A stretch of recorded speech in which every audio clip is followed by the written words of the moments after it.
Hello to the Russo brothers and to Dhanush from Kalata Plus. I'm Bharadwaj Rangan, and I'm going to begin with a big round of congratulations. Dhanush, congratulations on 20 years on the movies. Did you guys know that? It's 20 years since he came to the movies. We just found this out. And to you guys, congratulations, because all the billions and billions and billions of dollars that the Avengers movies made, and to prove that you still can put butts on seats in theaters. But my question to you is, recently in an interview in The Hollywood Reporter, you just said that the theatrical experience is a bit elitist. I found it a little bit contradictory that you guys got all these people to go to the theaters, but then you're also calling it a little elitist. So that was... We were talking about a response to people who are denigrating the digital distribution platforms, just saying, listen, the digital distribution makes storytelling accessible to a much wider range of people than movies do. I would call it, to some extent, a luxury to be able to go to a movie. Not everyone can afford that luxury. There's more accessibility through digital distribution. It's driven diversity because it has regional ambitions. So it's driven diversity in a way that movies haven't in 100 years. It's more affordable. You get more stories, right? Say you went to 5 movies in a month.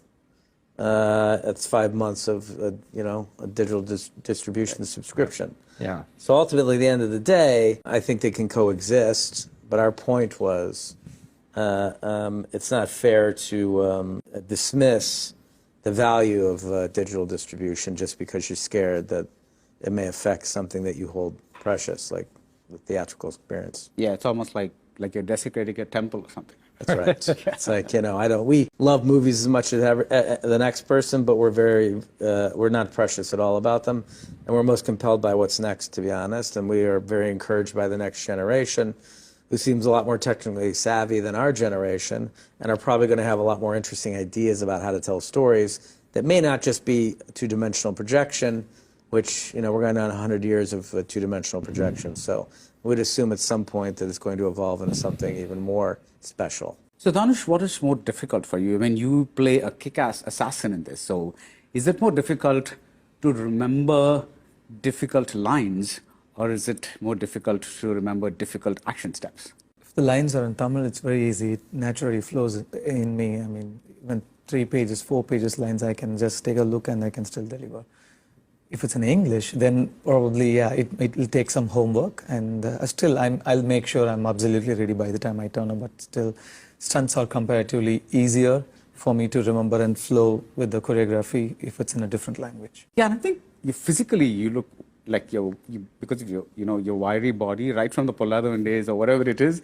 When you do that, I think you're very convincing when it comes to action stunts and all that kind of stuff. So it's my job to do it convincingly. So I try to do a good job of it. Yeah. So what is the difference between writing a movie for the whole world versus doing something of your own, like Welcome to Collinwood or You, Me and Dupree, which were your first 2 films, and were particularly quote-unquote American films? It's a good question. I don't know that we have anything in our process that we think of as different, but there certainly are some movies that we think about as a global experience.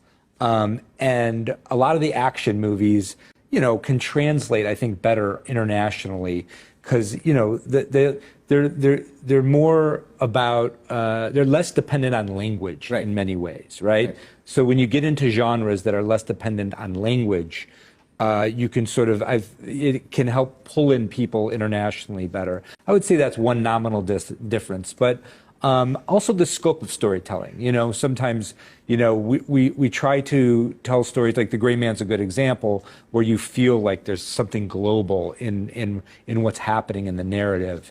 And I think that can also help just connect people. If you could cast Dhanush as an Avenger, who would he be? I mean, I'm sure thousands of people have asked you this question, but what would he be? And what would you like to play? I would like to play Avik Khan in the Avengers. Yeah, that would be the same character. But what about you guys? Well, this has got me obsessed to it now that you said that, because I want to know, what is Avik Khan? What hasn't he shown yet? He still has something. Right, but can you think of an Avengers character that he'd be perfect for? Gosh, I'm trying to think. Maybe someone in the X-Men. Yeah.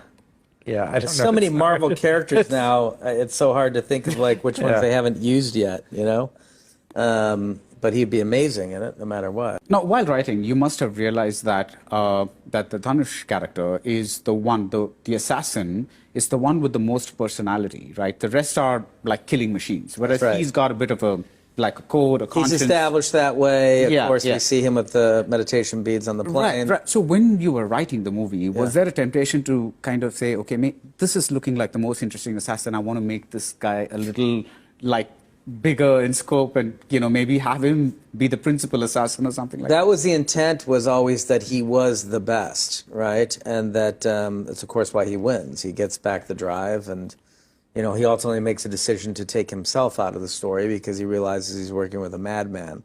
And even though they're all killers, they have codes, which is what's interesting to us. No one's all good or all bad in the movie. Lloyd's all bad, but everyone else is operating in shades of gray. So this really was intended to be the character that was always going to best the gray man, and in a way that I felt like there's a bigger story about this character still that can be told. Yeah, that's one thing we like, and we like when movies sort of leave you wanting more. Right. And then the audience member can sort of spend some time on their own, in their own imagination. I certainly didn't expect his last line because it was almost like a philosophical line, and I was like, okay, this character looks like he has a lot inside him that has not yet been explored. Dhanush, when we spoke at Cannes about when you were doing the Fakir promotions, you said you look for movies that help you learn something or help you explore the actor inside you. Can you, in the context of The Grey Man, what did you learn from the Russo brothers? Because it's primarily action. Did you manage to explore the actor in you? I did. Like you said, it's predominantly action. So I learned a lot about how to approach action sequences, how to be better, how to look better, how to carry myself better, everything. And big thanks to the stunt team. Like you told me, they made me look like a pro. I mean, I never moved better. So there's so much I could learn. And as an actor, like when the Russos, they made me sit and they talked me through the character. They made me understand, and they made me, they said things, they gave me a brief backstory for Aviksan. I understand that there's a specific approach, to the character is there. And I understood, like there's so much that you could learn by just sitting with them and talking to them. Just let them talk and listen. I mean, I'm a good listener. I never speak much. So I learned so much from them, and most importantly, how patient they are. You want this quality, and then you need to be patient. And I really, really understood that from them. A few years back, Martin Scorsese had this whole thing. There was this whole controversy about, the Marvel movies are not really movies, and this is just like one kind of entertainment, and cinema is this whole other thing, and it exploded into this whole controversy. What do you guys think now? I mean, and that was pre-pandemic, right? So it was now after the pandemic, when there's much more of OTT consumption and many more people are talking of movies as a kind of product. What do you think of that whole controversy then? I mean, it surprised us because it's hard to define what cinema is. It's a constantly evolving, growing experience and an expression that over time will be different and should change. You want it to change. You don't want it to remain fixed in some sort of quaint version of what we've all come to know it as. It's just not how we think about what we do as storytellers, what we do as filmmakers. We like the fact that it's a growing, evolving entity, and that it's going to surprise us. And we think in the future it's going to look much, filmmaking today looks different than 20 years ago. 20 years from now, it will look radically different as well. And that's part of the fun of it. You got to be careful about any attitude that seems exclusionary. We see storytelling as a binding element, as a way to bring people together at a time of extreme and manufactured divisiveness. So, I think we have to prioritize inclusion. And I think those Marvel films were as inclusive as anything I've seen. They have. They brought the whole world together into theater. So in a way, the most and people of any race, color, creed, didn't matter. Your political background doesn't matter. All cheering, all crying, all laughing. Yeah.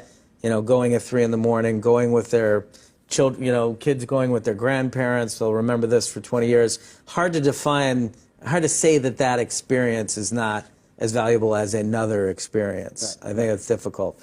But I would also, you know, Scorsese is one of the greatest living filmmakers, if not the greatest living filmmaker. He's certainly entitled to his opinion. But I would say, too, that I think that the media, clickbait has become a very, you know, critical part of the media. And, you know, keep asking questions to older filmmakers who aren't connected to that kind of filmmaking. And you know what answer you're going to get. Ask a 22-year-old filmmaker, and you're going to get a very different response. So anyway, thank you so much, and all the best for The Gray Man. Thank you so much. Thank you. Appreciate it.